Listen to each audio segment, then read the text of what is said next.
Hello, everybody. Good morning, good afternoon, good evening, wherever you are. Welcome to Critical Beauty. Today, I will be interviewing Brooke Murray. She is a finalist for Miss Australia Pageants 2024, and she's also the new director of the Pageant Institute. Uh, the Pageant Institute, by the way, used to be run by my good friend Peter Sereno until he stepped down, and he appointed Brooke Murray. So we're just waiting for Brooke to enter the chat room. If you have any questions or comments for Brooke, please feel free to leave them down in the chat box below, and I'd be more than happy to read them back to her. So let me see. She's in.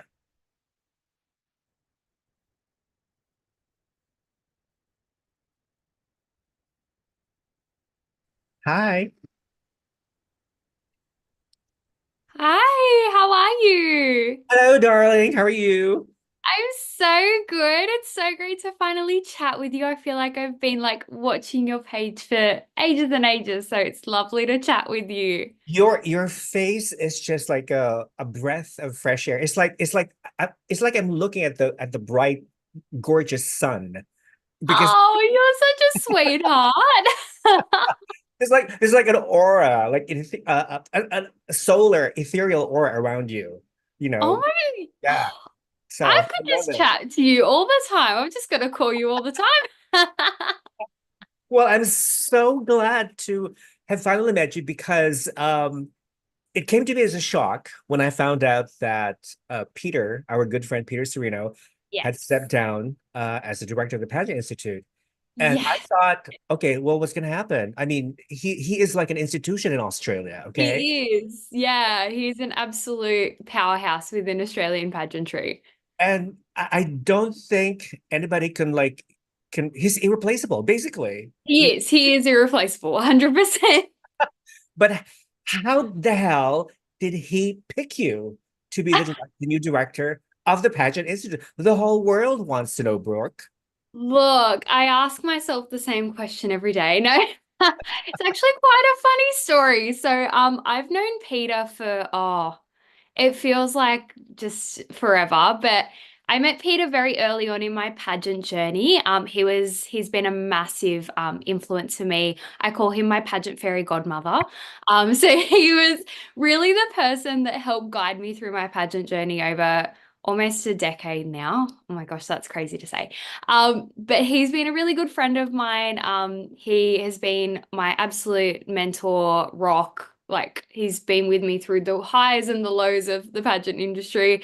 As I'm sure you know, and every pageant girl knows, it can be rough out here. So Of he's been my course. rock and my go-to.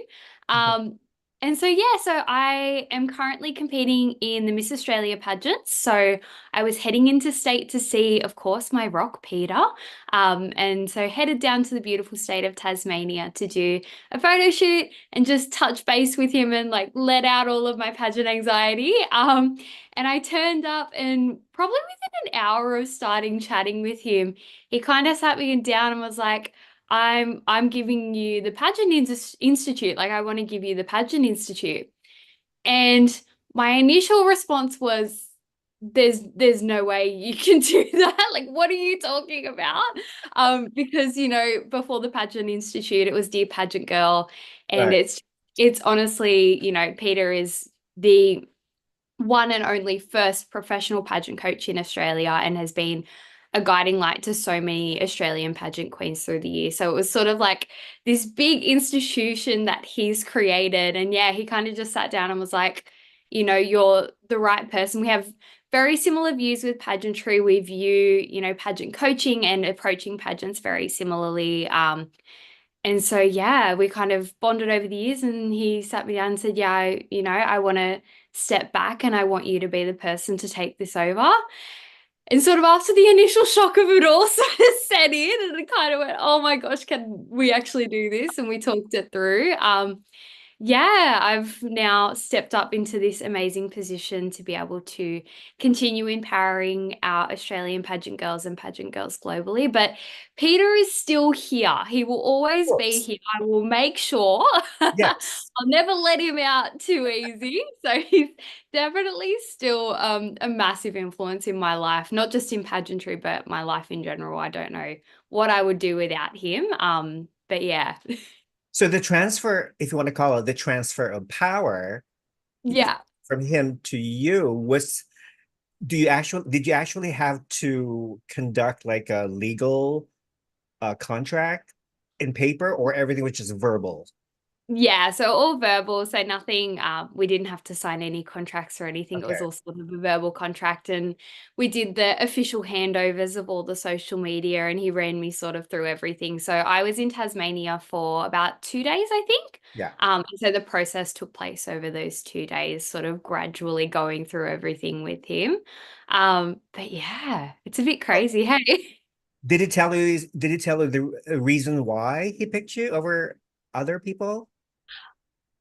Or did, Look, I think we're very similar in how we conduct ourselves, our views on pageantry. I think that yeah, he just saw a bit of himself in me. I don't know. We get on like a house on fire, and I think that like he knows that it's very safe in my hands and that I will continue on his legacy. I'm not going to go against anything he's created because I just adore him and look up to him so much. yeah. So yeah, I think he thought that I would continue the legacy, but I seriously ask myself every day, why me over everyone else? I feel very blessed that he picked me to continue the legacy.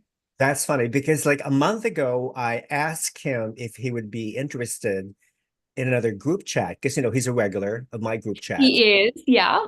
And he said, Rafa, I have to be honest, I don't think I'm no longer in the position of joining you because I'm no longer the director of the Pageant Institute.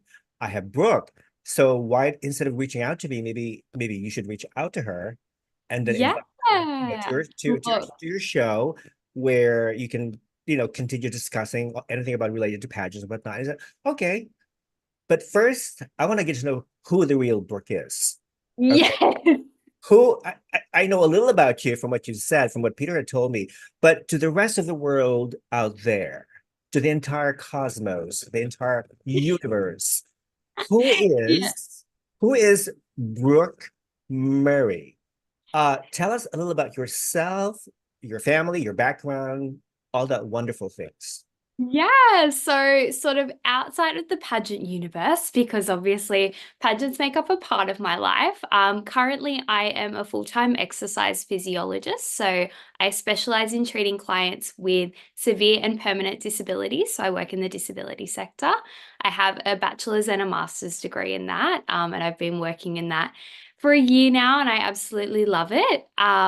Before that, I was a dance and cheer coach. So I worked for a decade as a dance teacher and also worked with all ability students through that.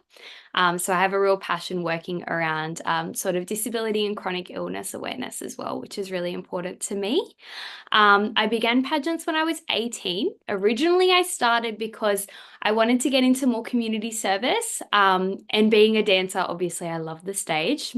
I'm impartial to a performance.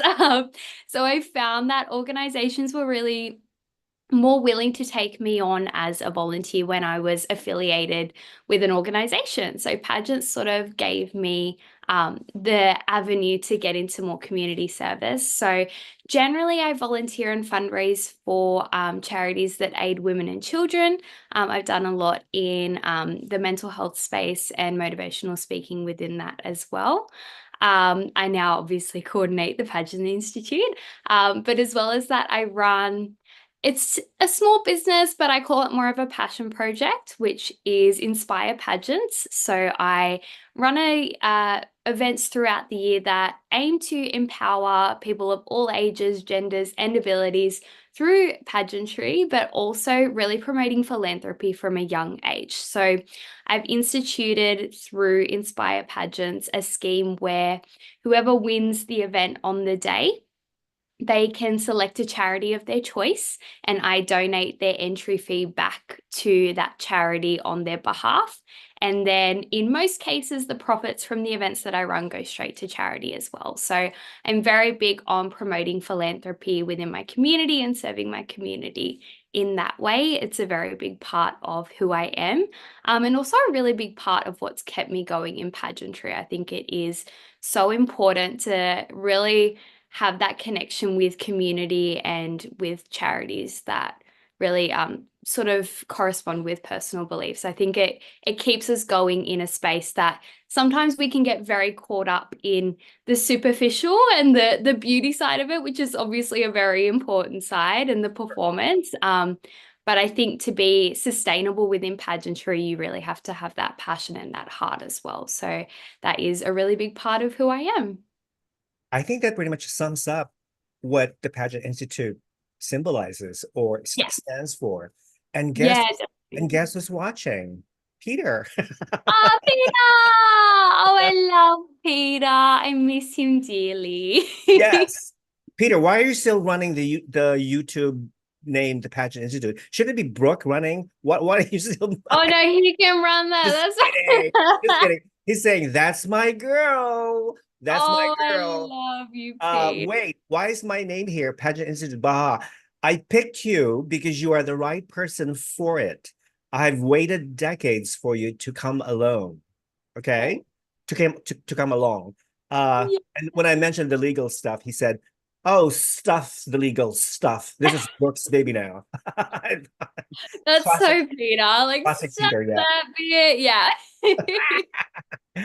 Wonderful, wonderful. Well, that's remarkable because so basically you're you're drawn to charitable causes, to serving your community, and competing in a pageant again is like it's just one venue to promote your causes and to Yeah. spread, your kindness and goodness to humanity, so to speak, right? Yeah, Yeah. definitely. And I totally agree that we tend to focus so much on the physical aspect, on the physical beauty, and not so much as a to the greater purpose of pageants, can offer to the Yeah. community. So Yeah. that's amazing. Now tell us about your family. Do you have a big family? I actually don't. I'm an only child. Okay. But I do have two fur babies, and I'd have to say they're probably the favorite children over me. Um, Dogs? You have yes, I dogs? have two dogs. I have two little babies. I've had to like lock them like outside of this room because otherwise they would be definitely making an appearance today. So they are safely with my parents. But no, I have beautiful, amazing parents that are so supportive of me. My dad is actually currently overseas. So he is a track cyclist. Oh, That's wow. his hobby. Yeah. So he is competing at the world titles for masters track cycling. Both of us have very expensive hobbies between pageantry and track cycling. And my mom is sort of, we call her the boss. She's sort of the one that reins us all in and keeps us grounded. So I'm very lucky with that. But it's pretty much just us. I do have extended family within New South Wales and Queensland, so across two sort of states. But we're a pretty small, tight-knit family. But I think it's been really good. It's allowed me to really explore the creative arts and things that I love. So growing up, I started dance at the age of 3, and I kept going. I'm still dancing today. I love it. But I was in the dance studio 6 days a week, which probably couldn't have done that if I had siblings as well. Right, Um, right. so it's afforded me a lot of opportunities, and my family's been amazing in allowing me to sort of spread my wings and yeah, explore dancing. I was a singer and did musical theatre, and now going into pageantry as well. Well, being the only child, don't you feel spoiled sometimes? Maybe A little bit. a little bit. No, I'm very lucky. Yeah, I'm a little bit spoiled, but very grounded as well. So I've got a nice mix in there. But did you ever wish that you had siblings, though?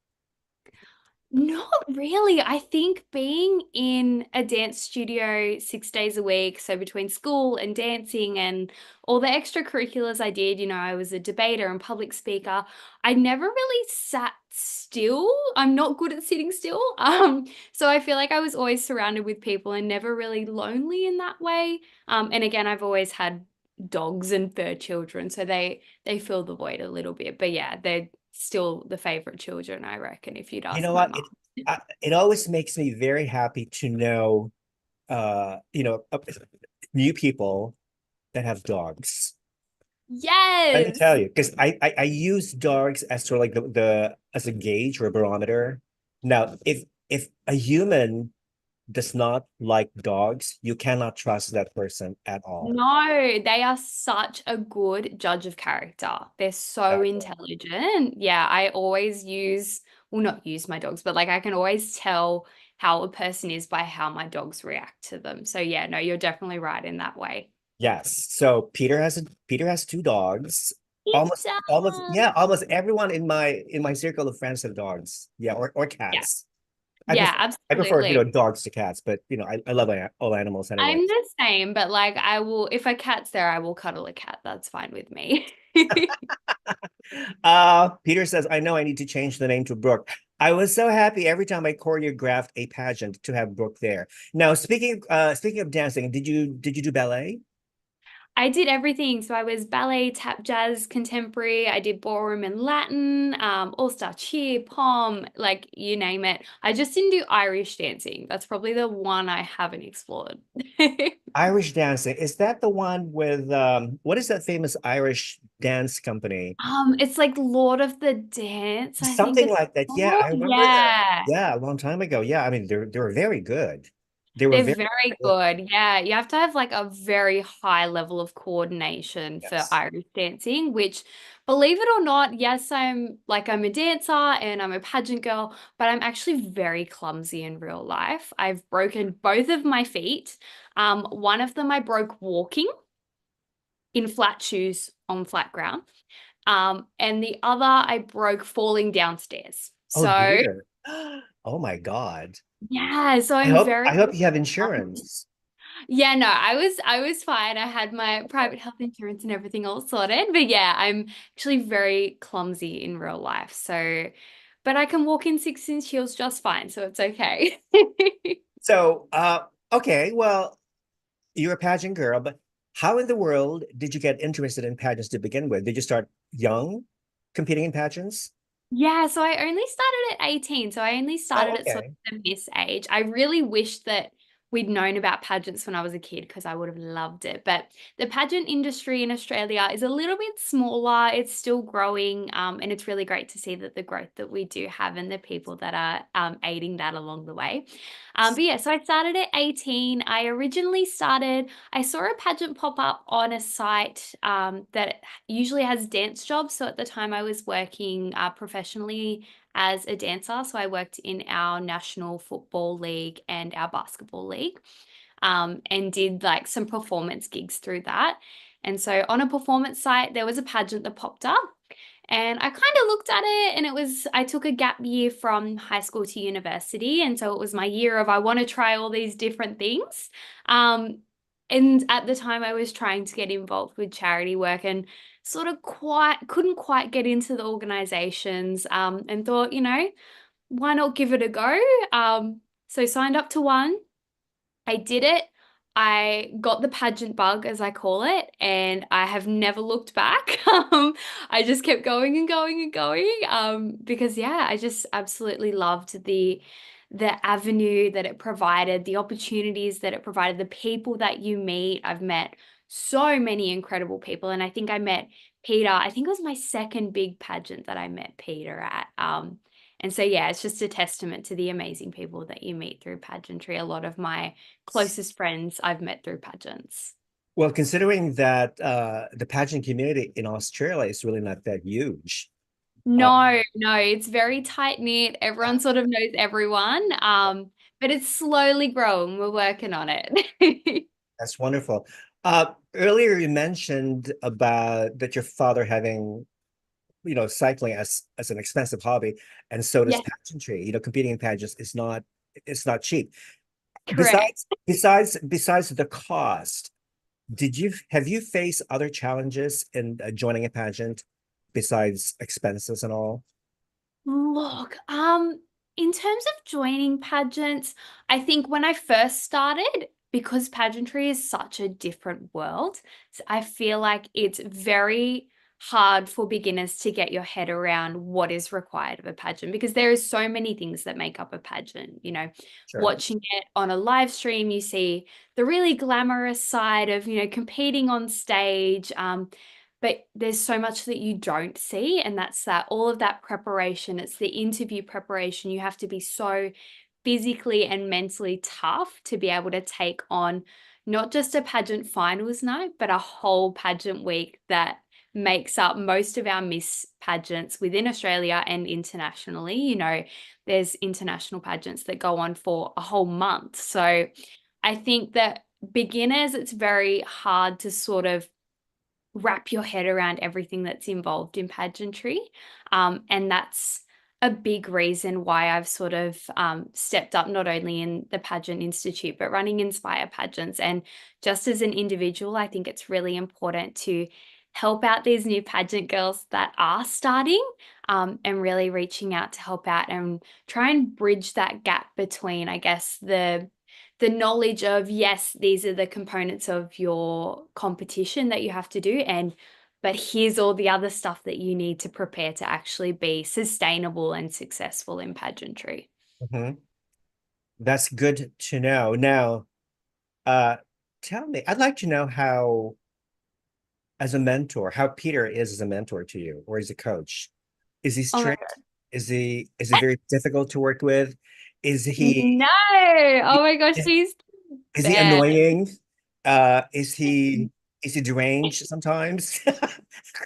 Is he Look, violent? no. Oh my gosh, look, I think we both would call ourselves a little bit deranged when we get together and start pageant prepping.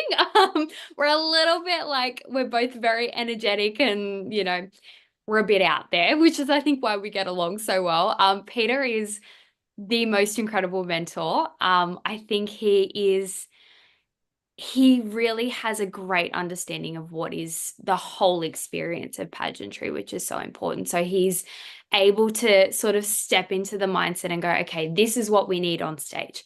This is what we need off stage. He's able to send me funny videos and memes to just like keep me calm, but he's also able to get serious and grounded when I need that as well. So he's very good at gauging, I guess, what each girl needs, whether that's, styling the most epic photo shoot, which he's done a couple of photo shoots for me. And oh my gosh, they're the most incredible images that I have. And the styling is sometimes he's like, yeah, do these sunnies with these beautiful Oh, yeah. gown and these Yeah. boots. And I was like, okay, sure. Like, let's do it. And it's like, you look at the photos and go, oh, like, dang, yeah, I see what you were talking about. So he's a chameleon. He's able to adapt to exactly what I need in pageant prep, which is just like you couldn't ask for more in a mentor. Yeah. He commented, difficult and annoying and deranged. I'm coming for you, Rafa. Look, like I said, we're a little bonkers, especially when it gets to like the late night. So if we've done like a shoot all day, I remember when I was prepping to compete in a previous pageant and we were doing like the walk training and I think we were just so overtired by that point. We were just cackling by the end of it. I don't know if it was actually like super productive by the end because we were both so exhausted. We were just like cackling and like laughing at each other doing the most ridiculous things. But again, sometimes that's exactly what you need in pageant prep. It's not all doom and gloom and really serious because I think Exactly. you're not sustainable that way. Like Yeah. pageantry, there's so many light and fun and creative elements of pageantry. And I think it's important to really have that nice balance. Yeah, I Yeah. mean, trying to be a better version of yourself does not mean that you have to sacrifice your sense of humor or Yeah, your ability to be a normal definitely. person. You have to be a normal person as well. Right. Yeah, I'm a very big believer in sometimes we have this image of like a perfect pageant girl, and a perfect pageant girl always speaks correctly and always stands. And like, I'm a bit of a goofball. Like, anyone that knows me in a pageant week, I'm a little bit of a goofball. I'm a bit of energy. I'm a bit here and there. Like, I'm always on time. I'm always gonna, present myself well, but I'm always going to have my personality. You can't get rid of like the nerdy little goofball within me in a pageant. So you kind of just got to take it all and roll with it. Well, you know what? You certainly don't look like a nerd to me, not at all. Unless, Especially, no, especially in this picture, and you're wearing this fabulous, how awesome red amazing is gown. that picture? So the really funny thing with that picture is about 2 seconds later, that big bit of fabric ended up on top of my head. So I had Peter on one side, I had my mum on the other side, and they were both throwing up, and then it just went over my head. So yeah, 2 seconds later, the photo is definitely very different. But yeah, we managed to get the beautiful shot. So, a bit of Insta versus reality there. Yes, I like it. And of course, it contrasts with your headshot right here, which I really like because Yeah, you don't have a lot of makeup here. This is the perfect makeup for you. yeah, Uh, at thank least at you. least for a day makeup. Yeah. Like, Yeah, yeah, definitely. I really think that headshots should look like you. mhm. Sometimes I think that in pageantry we can get a bit over filtered sometimes with headshots, Mhm. and a judge is going to look at your headshot, and if you're sitting in They're front gonna of them in an compare. interview, yeah, if you're sitting in front of them in an interview and it looks like a completely different person, I think that's detrimental to you. So yeah, just wanted to Exactly. like me. Well, Brooke, of course, Yes. I would imagine you have a lot of friends. How would how would they describe you in 3 words? In 3 words, oh my goodness. I'm passionate. I'm passionate in so many areas of my life, whether that's my career, whether that's pageantry, whether that's philanthropy. Once I'm in, I'm all in, and I will keep going until the job is done. So I'm definitely passionate. They'd probably say I'm a bit bubbly. I'm very big on, bringing the positives and bringing the light when we can and bringing the energy, especially, I guess, when we get to pageant weeks and it's exhausting. So we want a bit of light and a bit of fun. So I'm definitely bubbly. But another thing that they'd probably say is I'm very caring. So there is absolutely nothing that I wouldn't do for the people that I love and the people that I care about. I'm very protective and caring, and yeah, so that's 3 ways they'd probably describe me. Passionate, bubbly, and caring. Yeah, Perfect adjectives to describe a queen. Um, now, from your lips. has there ever been like a time or a moment while you were competing in a pageant where you felt bad inside, but what did you do? Like, how did you handle the situation? Like, maybe some tragedy happened in your family, but I'm going to go ahead and compete anyway. I'm not going to let the whole world notice that I'm actually feeling icky and miserable inside. So, do you have a strategy to maintain your bubbliness, even though when you feel bad inside? Yeah, so I've done a lot of work over the years. Obviously, I'm a big mental health advocate and I have lived experience in that space. So I've done a lot of work both with professional teams and just within myself on really being that mentally resilient, mentally tough, and really reshaping how I think about myself and how I think about the world. It's definitely not always easy, especially when you have those tragedies. Or really, tough things that happen in pageant weeks because we're only human. As much as we'd like to present to the world that we're these beautiful, strong, confident women, we're only human, and there are always going to be moments that are more tough and we feel it. Um, but yeah, I've done a lot of work to sort of become resilient and mentally tough and really try and view the world in a positive light where I can and really try and reshape and restructure how I see different experiences and trying to find that light where I can. And of course, being a bubbly kind of person, I would think that, you're a fun girl to hang out with. I mean, honestly, like, what do you like to do for fun? Besides Look, pageants, pageants don't count for fun. pageants don't count. Look, Yeah. I think they're fun, but They could be hard work too, you know. oh my gosh, they're Yeah. so much hard work. I'm currently like in the midst of packing training because I leave on, so it's Saturday here in Australia. So on Tuesday I leave to go and compete for the week at Miss Australia pageant. So it's crazy packing central here. So it's definitely hard work. But for fun, I'm actually a little bit of a homebody. I love taking my dogs for a walk or taking them to the beach. The beach is a really important grounding, calming space for me. So I love going to the beach. We're really blessed in Australia. We have lots of amazing beaches. So I'm very lucky in that sense. I also love to move my body. I think movement is so powerful as I guess an exercise physiologist. I know the benefits of that, but mentally and physically, it's so important to keep moving. So I do reformer Pilates, I'll dance, I'll go to the gym. I've taken up swimming recently for different medical conditions. So I've been swimming, like just keeping moving for me is really important. So yeah, I love to get out, take the pups out, go for adventures. Yeah. So you're a normal person. I am, I swear I'm a normal, as much as I guess what normal means, but yeah, generally Normal I live a normal life. normal means you're doing something regular that most of the world can also do or also doing. Yeah. Yes. Yeah. Yeah, look, Now, that I can, yeah.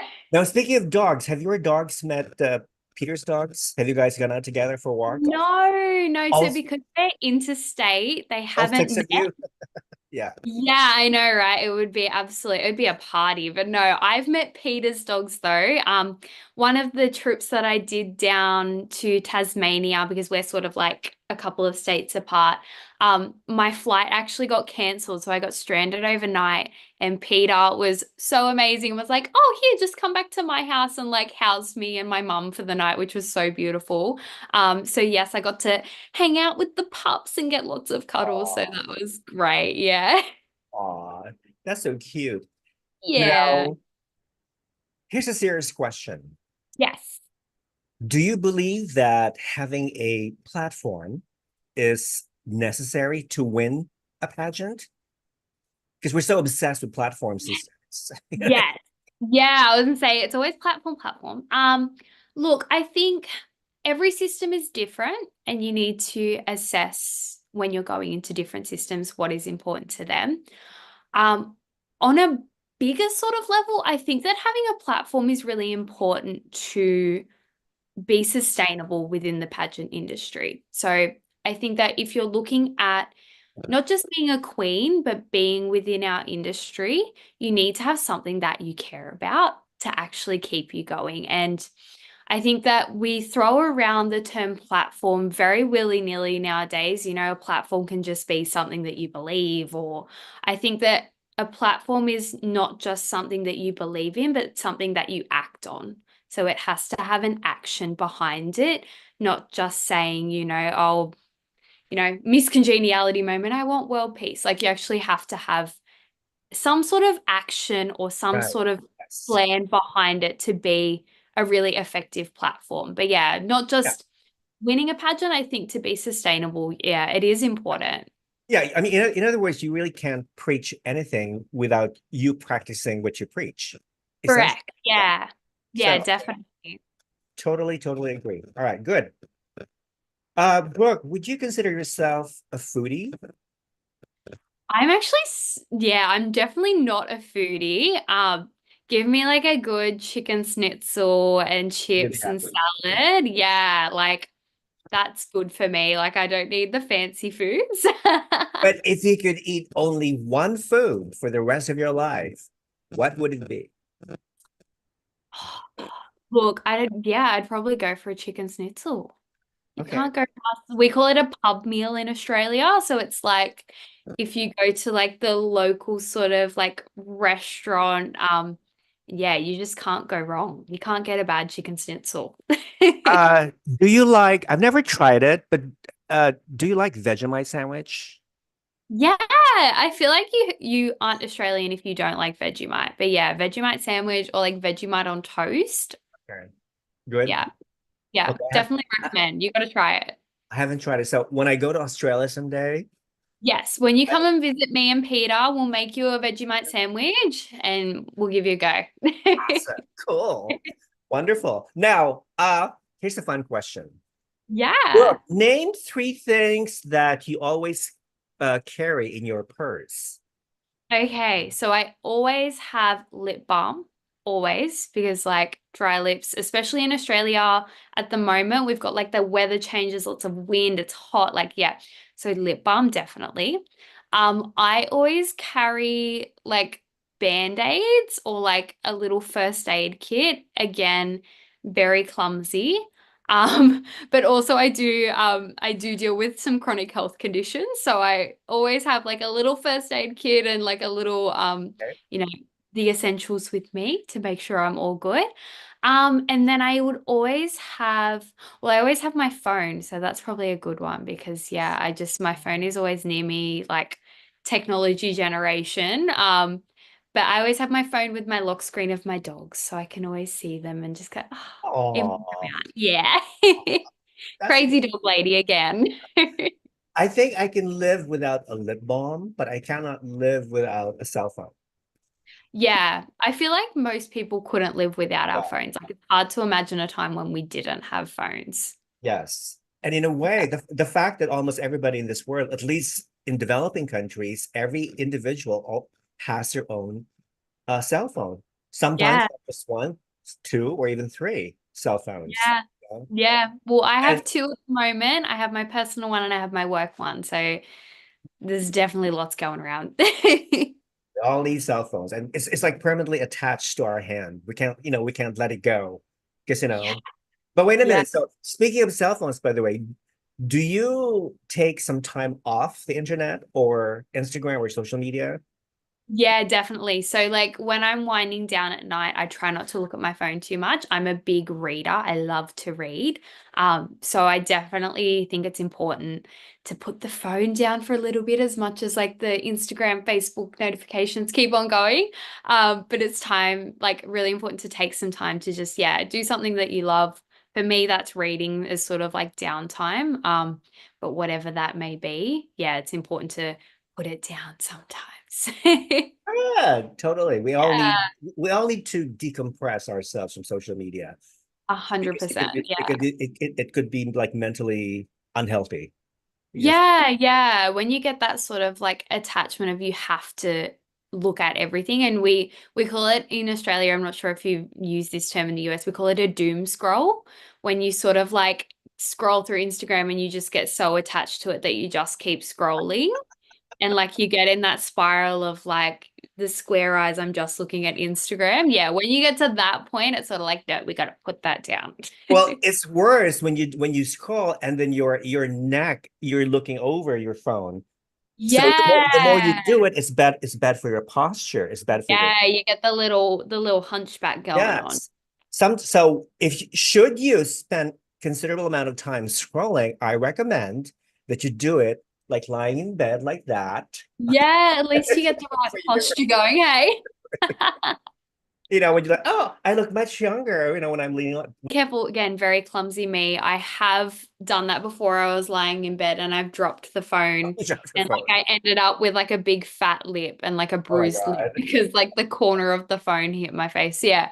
So Scroll. that's why you have a first aid kit in your purse for that. Exactly right. See, I'm very clumsy. I always need something with Well, me. you're prepared, which is good. I You always have to am. be It's very prepared, important to be prepared. especially when you're competing in a pageant. Okay, people remember that. All right. Absolutely. Now, speaking of flaws, I mean, everybody has flaws. Yeah. Now, if you could change one non-physical thing about yourself, what would Yes. it be and why? Oh, non-physical is very tricky because I feel like we always go to sort of like the physical side of things. If I was to do something non-physical, this is a bit of a lame one, but I would love to be um, better at understanding different languages.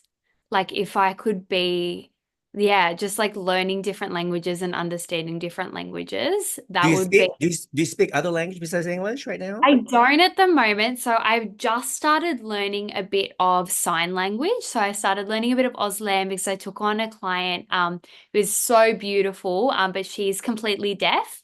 And so she's starting to teach me little bits of sign language, which I love. But I would love to be able to absorb that so much better so I can learn it faster. And I think, competing in pageantry, I've been international before, and being able to absorb and take on other people's languages easier would be such a cool thing. And it's always something I would love to do. One day when I'm not so chaotic with work and pageants, I would definitely love to learn a language. Yeah. Well, that's good. No, but by the way, speaking of sign language, you have to be mindful because one gesture in one culture could be misinterpreted as something bad or offensive in another. Yeah. So Yeah. So just you should like be aware of yeah, you have to be really careful because just like different countries have different languages, they also have different sign languages. So yeah, you do have to be very careful, and that's why I think there was a trend a while back that people were learning sign language off TikTok. yeah. But again, you have to be really careful because one country's sign language, it means, like you said, like a completely different thing in different countries. So got to be mindful of what sign language you're learning. Yeah. I learned like classic example would be for example well in the West when we use our head to say yes we do this. Yes, that's Yeah. true. That's true. But elsewhere, I think in India, it's the other way around. This means yes to Indians. Oh, there So you if go. so if they knock their head like this, left or right, your instant interpretation would be, "Are you saying no to me?" No, actually, Yeah. I'm saying yes. So There you it's very confusing. go. So just be mindful. Yeah. Yeah, definitely. Yeah. Good, good, good to know. Now, you've traveled to several Yeah. places. What is the most beautiful place that you've traveled to so far? I've traveled to a lot of really beautiful places. I've been very lucky. I did some Indonesia in Bali. I've been to New Zealand. I've been to Fiji. One of my favorite places to travel, though, is actually in Australia. So we have a beautiful island called Hamilton Island, which is up on the Great Barrier Reef, so the Whitsundays of Australia. And it's just this little island with the most beautiful beaches, the most beautiful people, wildlife everywhere. So definitely, it sounds corny, but like in my own backyard, love Australia. But yeah, Hamilton Island is one of my favorite, most beautiful places that I've traveled. Now, have you visited every state in Australia? I haven't, no. So I've done the east coast of Australia, and I've also been to Western Australia, but I haven't done the middle of Australia yet. So that's definitely on my bucket list. I think the middle of Australia is mostly desert, isn't it? Isn't it? Yeah, so most of it, the middle of Australia is desert. So most of the population lives on sort of like the outside ring of Right Australia. outside. Right. Yeah, yeah, but we do have some really beautiful places. We've got like Ayers Rock, Uluru in the Northern Territory. And there's some really beautiful places in South Australia as well. So definitely put it on the bucket list. And it's on mine as well. Good. Good. Uh, okay, here's a good question. Brooke, what is one thing that we would not know about you just by looking at you? Because looks can be very deceptive, They right? can be very deceptive. So one thing that people wouldn't know about me just by looking at me is I actually live with what some people refer to as a hidden disability, but most commonly is known as a chronic illness. Right. So throughout my adult life and most of my teenage life as well, I've lived with different health conditions. Unfortunately, with women's health, we often go undiagnosed for several years. But I have been in and out of different surgeries, different specialists through most of my adult life. I was formally diagnosed with endometriosis about 3 years ago. Unfortunately, that wasn't quite the end of my chronic illness journey. I had another surgery in July this year. Um, And as a result of that surgery, I have also been diagnosed with fibromyalgia, which a simple way of sort of explaining fibromyalgia is my nervous system. So, what sort of tells our body we're in pain is very hyper sensitive. Mhm. So, things that normally aren't very painful can be quite painful for me, or if I'm in what we call sort of a flare up. Yeah. Um, Simple things like exercising, eating, going to the toilet, can be very painful experiences for me. Um, I'm very lucky that I have formally been diagnosed now, and I'm very attuned to my body, and I've been able to do a really great desensitization protocol under the sort of guise of specialists, which is great. Mhm. I actually view it as, if you'd asked me the same question 4 months ago, I probably would have said that's the number one thing that I would want to change in my life is the fact that I have these illnesses. Um, but I've actually been able to sort of turn my pain into my power. And I actually think it's prepared me even better than I've been able to do for a pageant journey previously. So, as we know, pageantry can be very physically and mentally demanding. We're working off no sleep, we're in 6-inch heels all day, so we're in pain. But because I have lived through a flare up and multiple flare ups where I've still gone to work, I've still been fully functioning. I know that if I do get a little bit of pain in a pageant week, I know that I can function at a very high level under that because I live that every single day. That's good. Um, Mhm. yeah, so I've sort of turned it in my pain into my power in that way. And yeah, I feel very ready to take on pretty much anything a pageant can throw at me because if I'm under high fatigue or high pain, I know that I've already lived that and functioned at a completely high level to the point that no one knows that I'm living with that. But speaking of pain, though, how do you cope with it? I mean, do you take any medication, or do you just, you know, let it happen and eventually it'll go away? It's like one of those on and off things.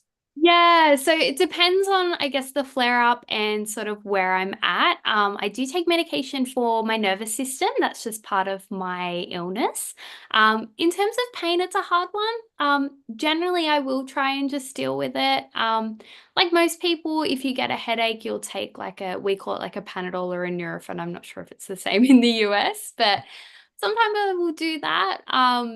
But yeah, generally I will sit with it. I do what I can with it. It's just something that I have accepted as part of my life now. Most people that live with this condition, it can be quite debilitating depending on the period that you're in. I've been very lucky that I've been able to have quite a successful desensitization protocol, and I'm in a very good place now with my health. As I get older, that may change and it may fluctuate. It is, a hidden disability that sort of ebbs and flows as we get a bit older, especially. But I'm very proud to be in the place that I am now. I'm very attuned to my body, and I think that it's important to really raise awareness for that because, as I said, the period between when you start to experience symptoms and when you actually get diagnosed can be more than 10 years. So I began getting pain when I was in my early teens. I'm now 27. I've only just been diagnosed. And I think that if we can raise awareness and greater awareness and education within the health system, especially surrounding women's health, it means that people don't have to experience that pain or feel as lonely as it can be for as long. Even just having a name to what I'm feeling has been quite empowering. And it means that I really understand my body better and I'm able to care for myself better. Yeah. Sure, exactly. And have you ever met other pageant girls who share the same conditions as you? Yeah, so I actually have. I've met some other pageant girls with endometriosis. It's actually quite a common condition with women. It's just that honestly, it can go undiagnosed for a long period. So I've met other pageant girls with that. Fibromyalgia is a new one for me, and I don't think it is quite as common. Um, but I would love to meet other pageant girls with it. Shout out to all the pageant girls living with this. You need Although it you need a support group. Yeah, absolutely. Because it can get quite lonely, living with different chronic illnesses and especially with pain. Anyone that experiences any condition where pain is a factor, it can be quite debilitating and quite lonely at times, especially when you don't have that diagnosis or understanding of your body. So yeah, I would definitely love to, meet some other pageant girls and other people with fibro and have a bit of a chat. But yeah, again, it's something that I've lived with for many years without knowing it.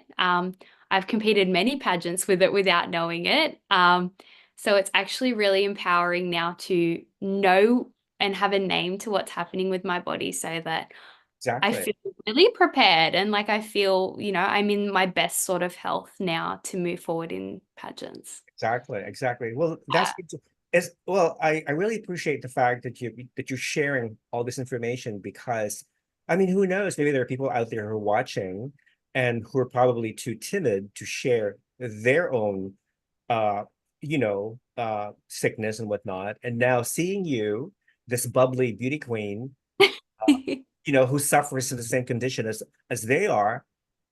I mean, I wouldn't be surprised if all of a sudden tomorrow you get all these messages, saying, Brooke, I appreciate everything that you said on Rafa's channel about Yeah, endometriosis and fibromyalgia because I suffer too. Can we have coffee together and talk about it? I I mean, would love that's that. where that's one good thing. That's why, I always believe that if you feel the need to voice out something, to help save yourself and also help other people, then do it. Just do it Absolutely. because nobody else will. Nobody else Yeah. will, you know. Yeah, and it's really important to create that sort of awareness and that community to really support people through different conditions. Everyone has a story, everyone has something that's going on in their lives. And I think that it's really important to create that community and really create that space for people to speak up and speak their truth and really, Exactly. yeah, because that's how we really share experiences. That's how we connect as a community. And I think that Yeah, pageantry is a really powerful platform to be able to do that and create that awareness and that community exactly. within, like, on a global scale. So Yeah, like, yeah. for example, I mean, I didn't know for a long time that I was the only difficult, annoying, and deranged person in the world. Little did I know that Peter himself is also deranged, annoying. Oh, So yes, yes, we've created a bond. You know what I mean? absolutely. Global bonds, see? Woo! Welcome to the deranged, annoying, and typical group. Just I love kidding. it. Oh, how Uh, fun. Peter's saying, with her challenges, Brooke is an inspiration and the most down-to-earth person, probably the most loved pageant girl in the industry, next to Claire Parker. Oh, you're so beautiful, Peter. I love Claire. Claire's Claire, an me too. I love Claire. Yeah, yeah, she's so amazing. she's amazing. Moving on, serious question. Moving on, yeah. Do you think it's a good idea for beauty queens to endorse political candidates? Why or why not? I love the little mic that went in there. Um, so our political climate in Australia is a little bit different. So within Australia, it's compulsory to vote. So you actually have to vote when you're over the age of 18. And we're not as vocal in, I guess, who we're voting for or even our political candidates. We don't have debates and that sort of thing. So it's a little bit different in Australia. I know within America, and on a global scale, it's very different.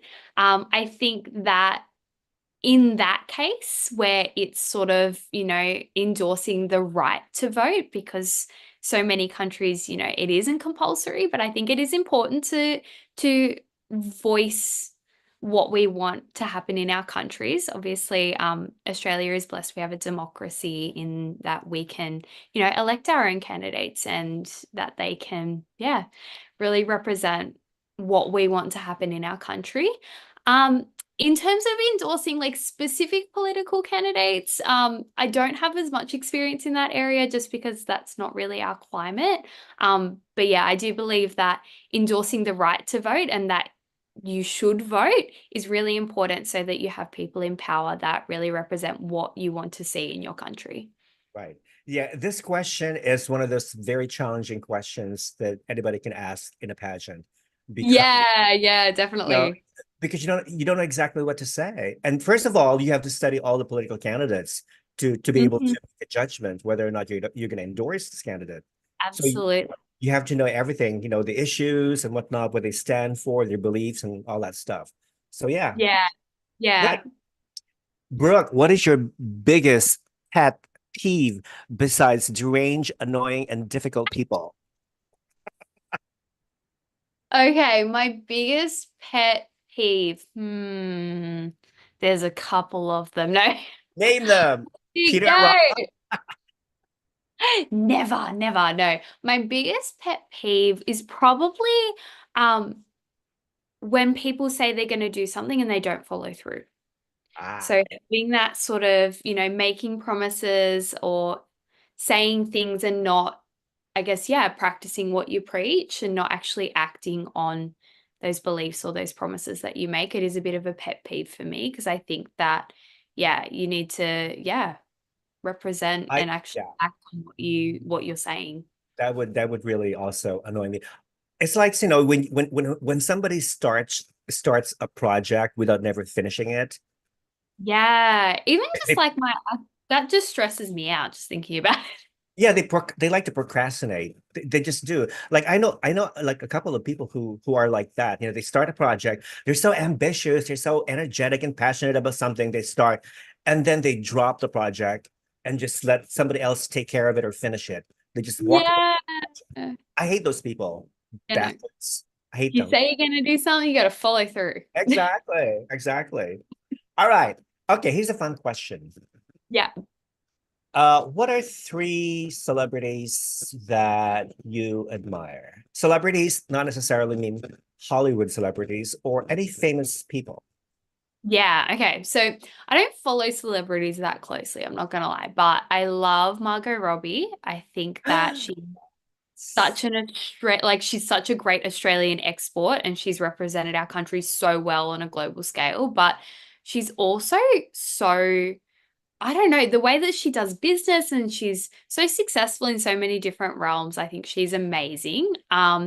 I love Jennifer Aniston. I'm a big Friends fan. I think she's amazing in the fact that she's been able to be such a powerhouse in such a tough industry for such a long time, I think is so admirable.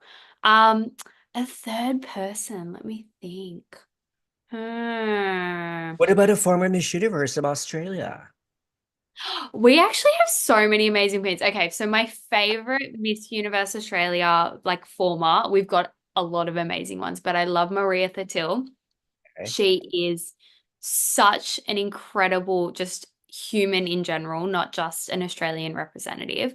The work that she has done in, you know, promoting, yeah, the causes that are closest to her, working within such a tough industry, not just in pageantry, but she also did a reality TV show here in Australia. She works a lot in the media. And I just think, yeah, she's incredible. But yeah, I love her. Yeah. She's very vocal. She has very strong opinions about Yes. certain issues. And I Yeah. really admire that because a lot of people don't have the courage to No, speak out, especially no. against like discrimination or racism or even homophobia. Yeah, yeah. She actually wrote a book that I read, and it was so well written, so incredible about her life and her experiences with racism, with discrimination, with her sexuality, all of these things, with pageantry. And it was just a really grounded, really well-rounded, I guess, book and gave me such a greater understanding of, different people's experiences. So definitely recommend that. I think it was called Unbounded from memory, but yeah, it was amazing. Peter says in Australia, people don't care about the views of celebrities. True. Is It's that true. We don't true? follow celebrities as closely. Yeah. All right. He also says, I would encourage Australian pageant girls to keep their political views to themselves. And then Maria, ugh. I like Maria. I think she's great. Well, you know what? She can be very annoying sometimes. I mean, I'm glad that she's speaking out and doing all these wonderful things. But how much can you take of all these of this excessive like whining and complaining? You know what I mean? And bitching and stuff and everything. Like, just move on, Maria. Okay, we know where you're coming from. Bravo. Let's move on. Look, Enjoy I'm a life a big bit. believer in, speaking out and, making your voice heard. So I'm never gonna speak against that. Just kidding. I'm just kidding, Maria. We love you. Okay, Love you, we love you. Maria. Uh, okay. What is the worst thing about social media, do you think? I think it can be really damaging in terms of the power of AI and Photoshop at the moment. That's With right. what we see is not necessarily what is actually happening.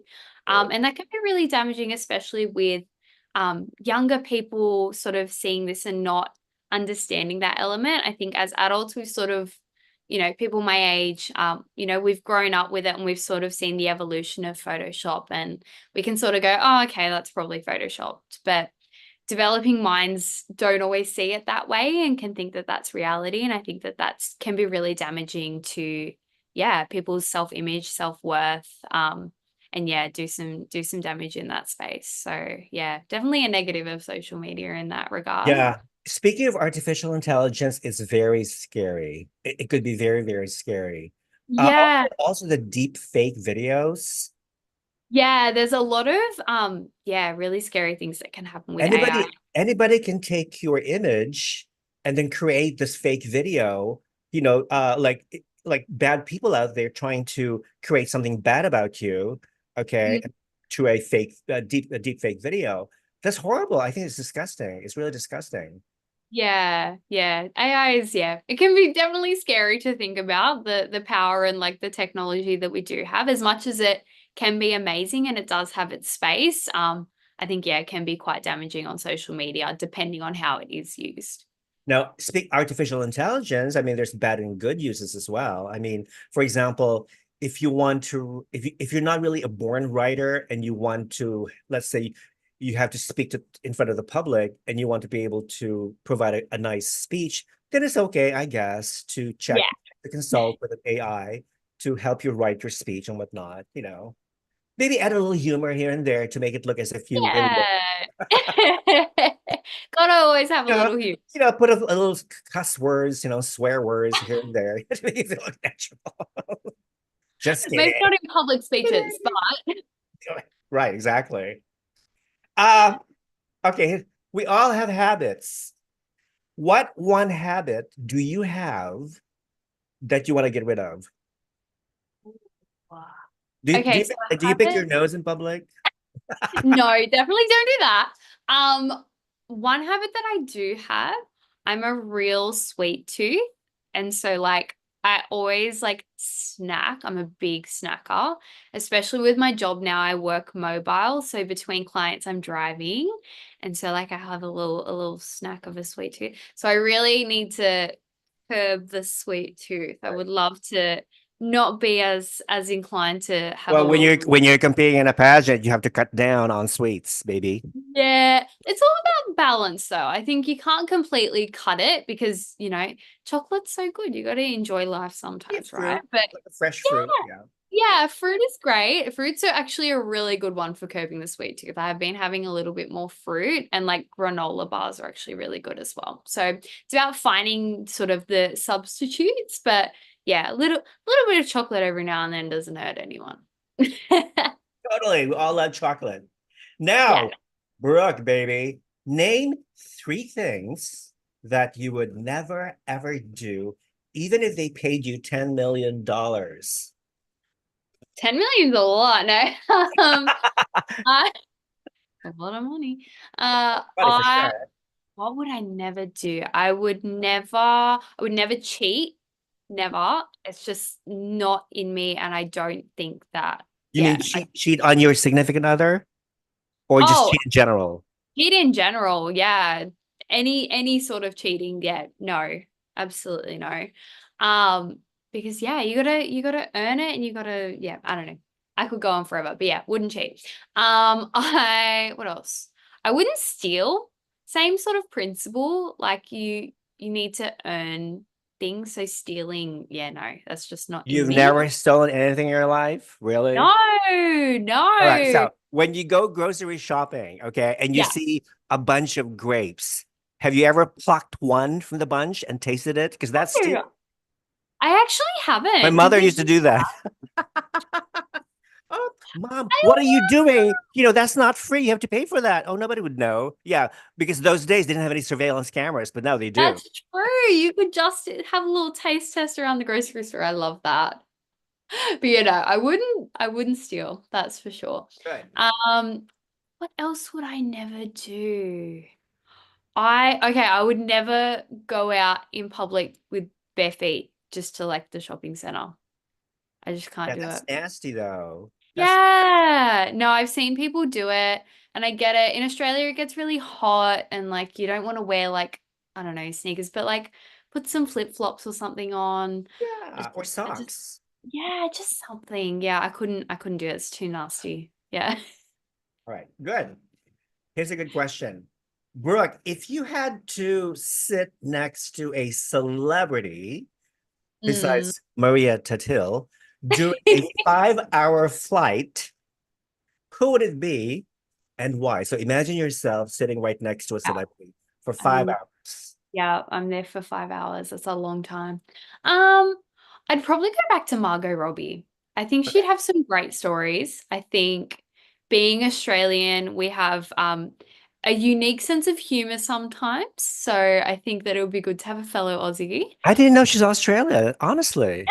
Yeah, yeah, she's I thought she's American. No, Yeah. she's Australian. So she started on like our like soap operas, and I think she did Oh, on like Home and Away or Neighbours or something out here. Anyway, but I think she would have some great stories, and I'm like a massive like I have a sweet spot for the Barbie movie. I just think it's so cute. love it. I saw it. Love it. Yeah, it's so cute, right? It's so wholesome. So I was just like, yeah, would love to have a good chat about that. All right. Well, I love her in Harley Quinn. Yeah, she was Amazing. so good. So Yes. good in She's so that. good. Yeah. Yeah, definitely. Yeah. And she's beautiful too. She's like Yeah. very natural, beautiful. Yeah. Yes, All definitely. right, Margot, baby. Last question, Brooke. All What right. would you do if you were invisible for a day? Oh my God, that would be so cool because I love when you're at like a shopping center, I love people watching. So just like watching people go by. So the ability to just like hear different conversations, I think would be so fun. And just be like a little fly on the wall, see what's happening. Um, I think that would be really fun. I think that I would just wear the most outrageous outfits because no one can see me. So I'd just like run around in a ball gown because, like, why not? No one can see you. Sure. Yeah, I think I would do like just, yeah, outrageous, like crazy things like that. That would be so fun. Param pam. And that's the end of our question round. Now, let's play some games. I Yeah, let's love games. Games. Woohoo. Game number one is called This go. or That. I mentioned two Mhm. things, and you tell me what you prefer. All right, All easy. right, Mineral easy. water or tap water? Tap water for sure. Yeah, I'm not a mineral water fan. I don't know. Mineral I'm just, water.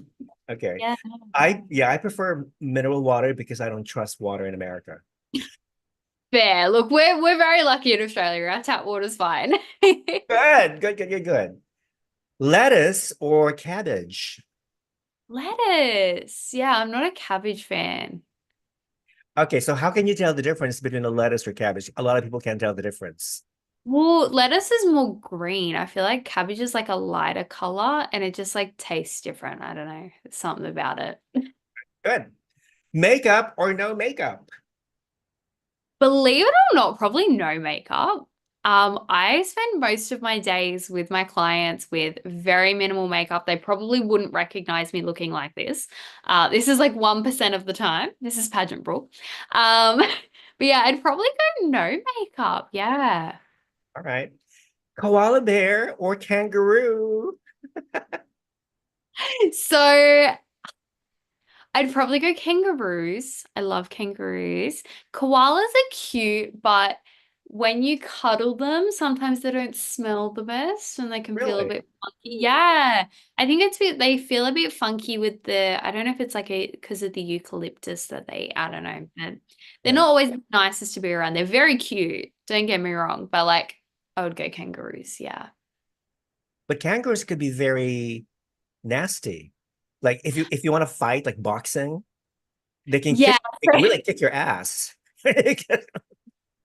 If you get the wrong kangaroo, if you get like a really dominant male kangaroo and you look threatening, then yeah, possibly. But like if you go to like our zoos or like our wildlife parks here, they're generally pretty chilled. It's just if you get like a real nasty one in the wild and they think that you're threatening their territory, then I think they would do that. But yeah, they're pretty good. I like kangaroos. All right.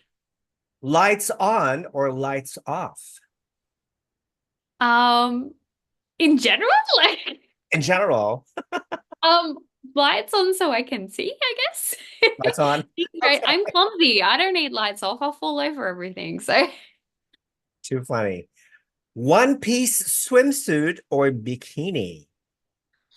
I feel like it's whatever you feel the most fabulous and beautiful in. For me, I go bikini, but I'm a little bit of a short gal, so I'm like 5'3", 5'4". So I feel like sometimes if I wear Really? a You look taller.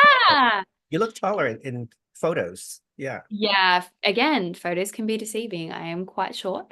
So I feel like one piece sometimes can cut me off a little bit, so I go more bikini, but like whatever makes you feel fabulous. Good. Money or love? Ah, Um, Look, I'd probably go love. I'm a bit of like a sentimental, like, yeah, money can buy a lot of things, but it can't buy companionship or good companionship anyway. So good answer. yeah. Game number two. Tell me your favorites. What is your favorite non-alcoholic drink? Yeah, so I actually don't drink alcohol, fun fact. So all of my drinks are non-alcoholic, but I love we call it Pepsi Max, so like Coke, but like the no sugar version of it. I don't drink coffee, so I feel like that's like my little caffeine hit when I need it. Okay. It's not an everything drink, but every now and then, yeah, that's probably my go-to. All right. What is your favorite color?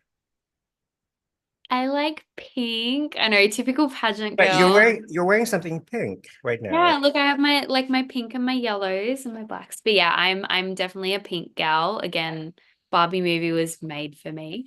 But Wait, yeah, is that going to be the color of your evening gown?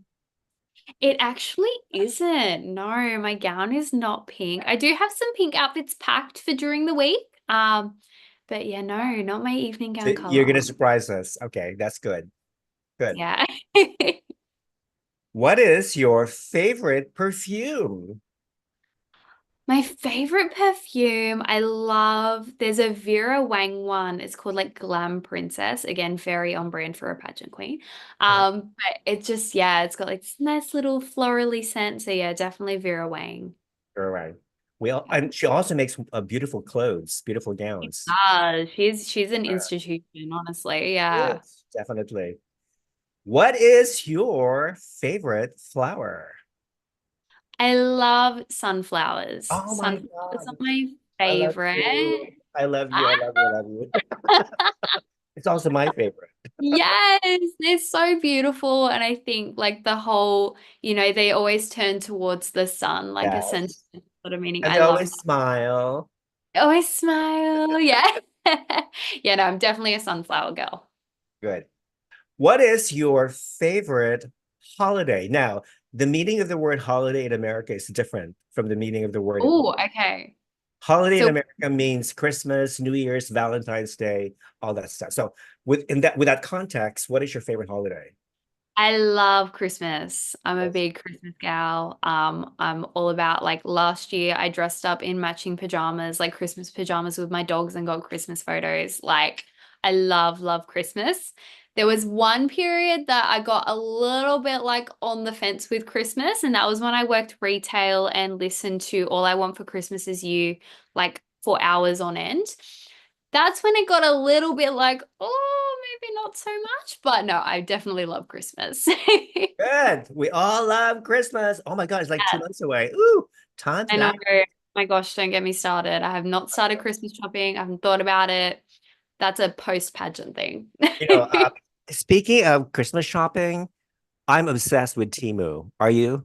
I I bought haven't a lot of. used to. We have Temu. I'm so Yeah. obsessed with it. Yes. I mean, there's not a day that goes by that I don't buy stuff from Temu.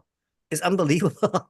Okay, so maybe I need to check out Temu then. Check it out. You never know what you're gonna find. It's tons of bargains. Oh, see, I love a good bargain. So yeah, I'll check it out. Even though most of these products are made in China, you know, I tell people, why are you buying stuff made by your enemy, the Chinese, the communists? Just stop. But they're so good and they're so cheap. They don't make this kind of stuff in America. It's like, They make so many good things in America, though. I love they do, but American. they're very expensive. That's the problem. Yeah, true. Look, this blazer is from America. I bought it from an American boutique when I was over there, actually. I love it. But yeah, so they make lots of good things in America. Wait, you've been to America when? Yeah, so when back in 2018, I won an international title with Gaspar Cruz. So I was Oh Miss yes, of course, 2018. yes. Yeah. Yeah, so through that I competed twice before I won it. So I went to it was held in Las Vegas, so I did 2 years there. And then when I was a title holder, Gaspar actually invited us to his home in Texas. So we spent about a week in Texas, which was great. I loved it. But yeah, so I've done a little bit of travel in America. Well, maybe Gaspar's watching. Gaspar, if you're watching, Yeah. your baby girl Brooke is now a gorgeous woman. No, I love Gus. He made me the most beautiful interview dress. It's still like it's preserved in my cupboard at the moment because I love it. And I actually have a beautiful gown. I haven't worn from him yet, so maybe you'll see that coming out soon. Yeah, Gaspar is another dad, deranged, annoying, and difficult. DAD. Well, That he's another that makes the dog three of dad us. as well. He's a dog dad as well, which is very important. True, exactly. So that's why I can trust Gaspar. Cool, Yes. cool, cool, cool. Brooke, what is your favorite music? So, coming from a dance background, I listen to a bit of everything. I love a bit of like old school rock. I love a bit of pop. My mum's very big on country music. So, I've sort of been brought up on like a whole mix of different things, but sort of anything with a good beat, I'm good with. So anything that you can dance to. Yeah, pretty much. Anything that's like I can dance to and feel good to, like I'm happy with that. Great, great. What is your favorite fruit? My favorite fruit, controversial one because it's sort of a fruit, but not. I love cucumbers. Now they have seeds, so they're a fruit, I think. Really? I thought they're I always vegetables. look, it's kind of a vegetable, but like it has seeds, so it's a fruit. It's kind of both. I love that. Oh, But like tomato. Tomato is considered as a fruit. Okay. yeah, exactly right. So Right. it's one of those like tricky, it's a vegetable, but not. But I love cucumbers. We get these like little, they're almost like mini cucumbers. And I just like snack on them during the day. Again, I'm a big snacker, so like that's one of my snack things. But if we're talking like traditional fruit, then I'd probably have to go apples because again, they're a bit sweet. Yeah. Are there any fruits native to Australia? Um, Sort of like we're really big. We do a lot of like banana plantations and like we Okay. within my state actually we have like a capital, well, it's not a capital city, but we have like a really big city in Coffs Harbour that's known for sort of creating bananas and like banana farming. So I guess that's one of our sort of big exports. But yeah, we do a bit of everything in Australia. Oh, nice. All right. Game number three. Brooke, would you rather? Would you rather have more time or have more money? Oh my gosh, I would so much rather more time. I feel like my whole working life, I've just always said, I wish I had more time in the day because there's so many things to do. So yeah, definitely more time. And of course, the more time you have, the more time you can make money, right? Hello. True, see, balance. Balance. Totally, totally. Brooke, would you rather know what your pets think of you or never hear them speak? Oh, no, I definitely want to know what they think. I definitely want to know. There's so many times that I'm just staring at them. I'm like, what are you Yeah. thinking right now? Yeah. Yeah. I Weird. feel like that's such a cool skill to have is like understanding animals and like knowing what they're thinking. So yeah, definitely that one. Would you rather live without the internet or live without air conditioning or heating? Oh, that's a tricky one because I feel like we wouldn't know what to do without the internet. We've had it for so long and it controls so many things. But in Australia, it gets really hot, like really, really hot in summer. And in winter, it is freezing. So I'd probably have to say I need my air conditioning. I'd have to go without the internet. I guess there's books. Like I love reading, so I'd just get my knowledge from books and we'd be fine. All right, good one. Yeah. Would you rather lose the ability to read or lose the ability to speak? Ooh, okay. So this is an interesting one. I think I would actually rather lose the ability to speak. I think that I love reading, and I think that it's really important. But through the work that I do have quite a few clients that are nonverbal. Um, and so I've learned that there's so many ways of communicating without speaking. And there's so many different ways of, yeah, really being able to connect with people that isn't necessarily vocalizing and speaking. So I think I would, yeah, rather lose the ability to speak. Yeah. All right, good. Would you rather be a member of the Kardashian family or a member of the British royal family? I feel I like mean, both families are corrupt, so hello. so there's drama with both at the moment, isn't there? No. Maybe the royal family. I feel like there's possibly like some more perks there. Like the Queen had so many dogs. That just sounds like a great life to me. Like if I can have all the dogs and just like be in a castle, I feel like that would be great.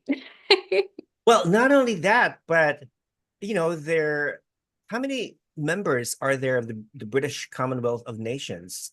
They pretty much like own a lot of these nations, correct? They can Yeah, well, we're part of travel. the Commonwealth in Australia, so we're part of that. But yeah, they own a lot of different countries, technically. All right. Okay, good. Yeah. All right. Good choice. Would you rather be beautiful but stupid or intelligent but ugly? Look, I'm a big Popular question. believer that beauty is in the eye of the beholder. So beauty comes in all shapes and sizes and different forms. Um, But I think that intelligence is really important. I think in not just in pageantry, but in life, it's important to be well read and understand, especially if you are given a platform to be able to speak out on different matters. It's really important to have knowledge and share that knowledge. So yeah, I think I would definitely value intelligence in that respect. All right. Good answer. Last one. Brooke, would you rather switch your body with your ex or switch your body with your grandmother?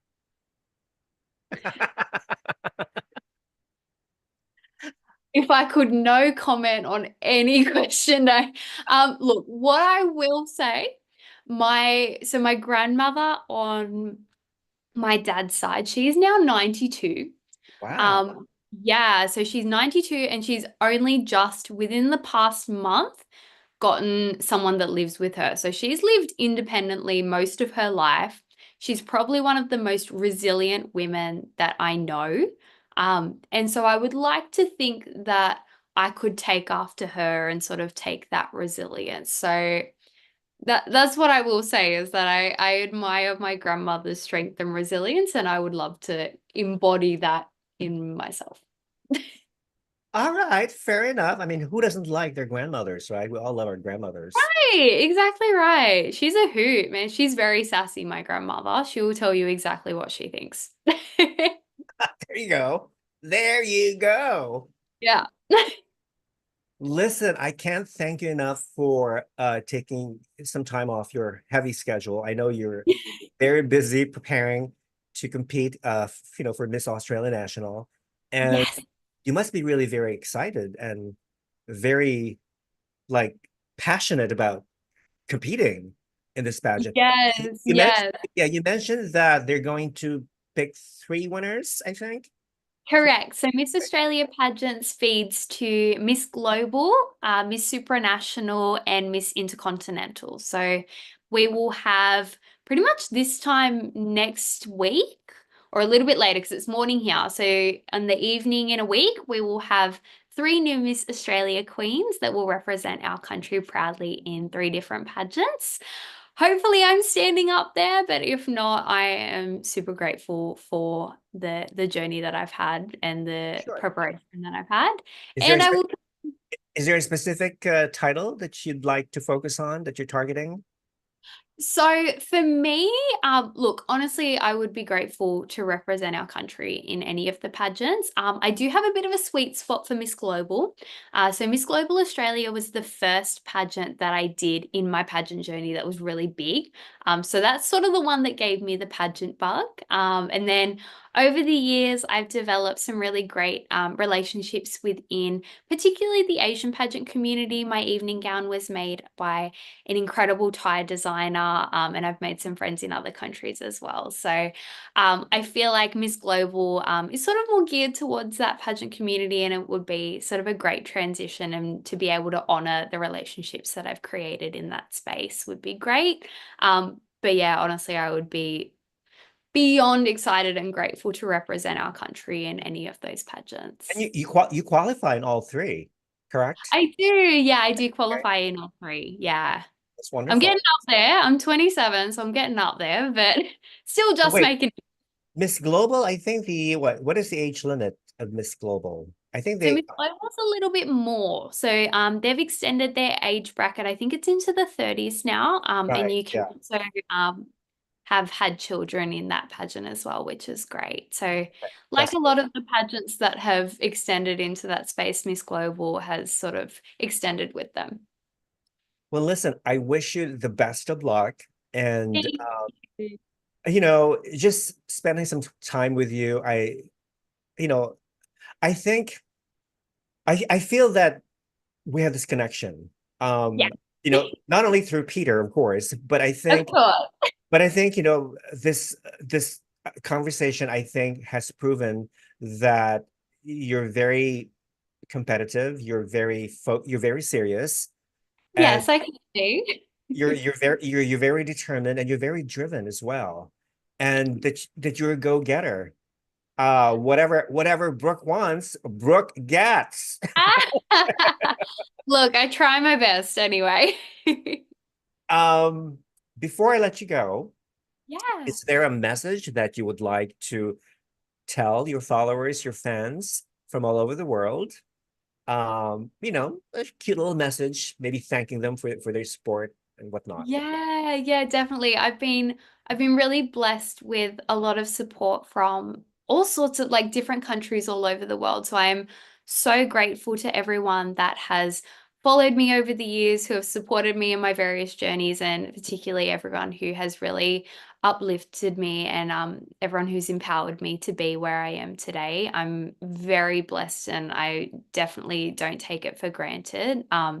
Everyone that has made an impact on me in some way, I'm very grateful for.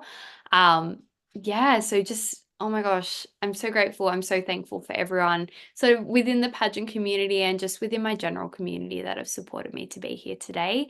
And I hope to make everyone proud next week. I'll do my best and fingers crossed, I guess. But yeah, no matter what happens, I will still be in the pageant industry, still be working to empower everyone around me and lift us all up. And yeah, really keep expanding the Australian pageant industry on the global stage.